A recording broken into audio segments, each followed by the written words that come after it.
Xin chào tất cả các bạn nha. Thì trên cái bàn phím mặc định của những dòng thiết bị iOS, khi mà chúng ta gõ ví dụ như là một vài những cái chữ như thế này, thì các bạn có thể thấy nè, ở bên trong cài đặt của iPhone á, thì cái chữ sức khỏe, cái chữ khỏe này thì cái dấu hỏi nó sẽ đặt ở trên cái chữ O. Nhưng mà khi mà chúng ta gõ ra thì cái dấu hỏi nó lại đặt ở ngoài cái chữ E như thế này.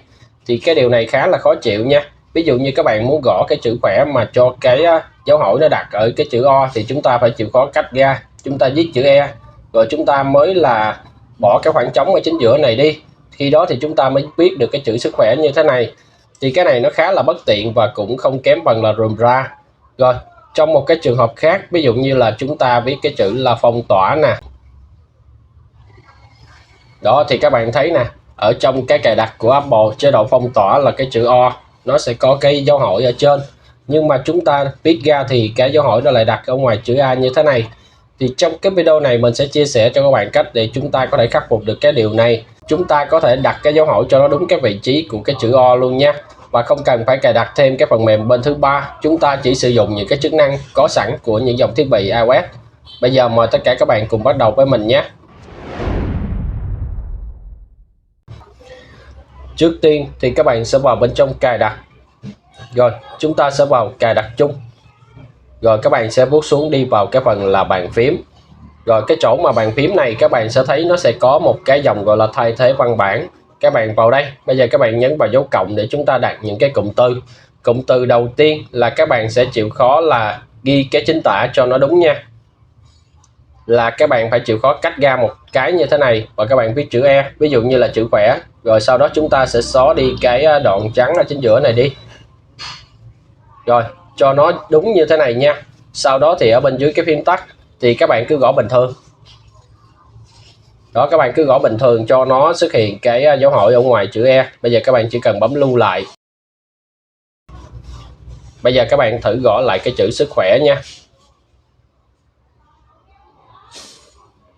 Đó thì khi mà chúng ta gõ chữ khỏe thì tự động nó sẽ có một cái gợi ý sửa như thế này. Các bạn chỉ cần bấm dấu cách tiếp theo là bây giờ nó sẽ bỏ dấu như thế này rồi nha. Rất là dễ dàng. Thì chúng ta không cần phải thực hiện thủ công nữa, chúng ta không cần phải xóa khoảng trống ở bên trong rườm ra. Thì bây giờ chúng ta sẽ thực hiện tiếp với những cái chữ cái sau này mà các bạn gặp phải cái lỗi này. Tiếp theo thì mình sẽ sửa tới cái chữ là phong tỏa nha.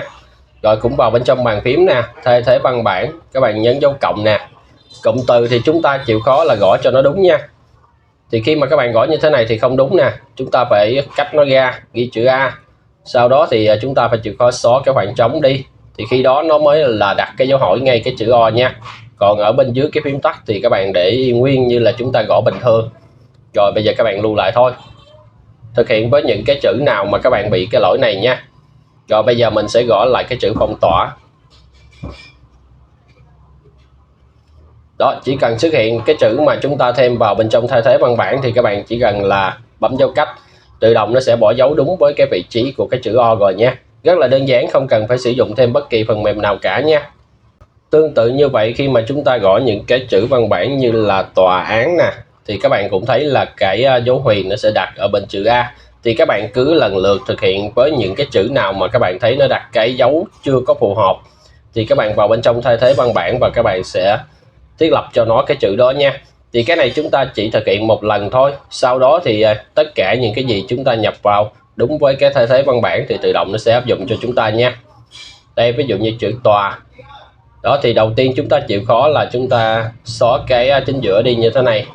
Còn bên dưới thì để nguyên. Đó thì cứ thực hiện với tất cả những cái chữ nào mà các bạn gặp cái lỗi mà bỏ dấu không chính xác. Bây giờ mình nhập lại nè.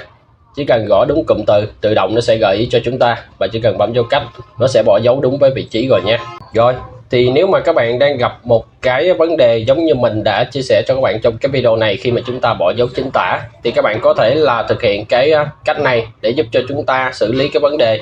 Không cần phải cài thêm bất kỳ cái phần mềm nào, chỉ sử dụng cái chức năng có sẵn của cái bàn phím iOS thôi nha. Video này của mình ở đây xin tạm dừng. Rất cảm ơn các bạn đã quan tâm theo dõi. Xin chào và hẹn gặp lại các bạn trong những video lần sau nhé.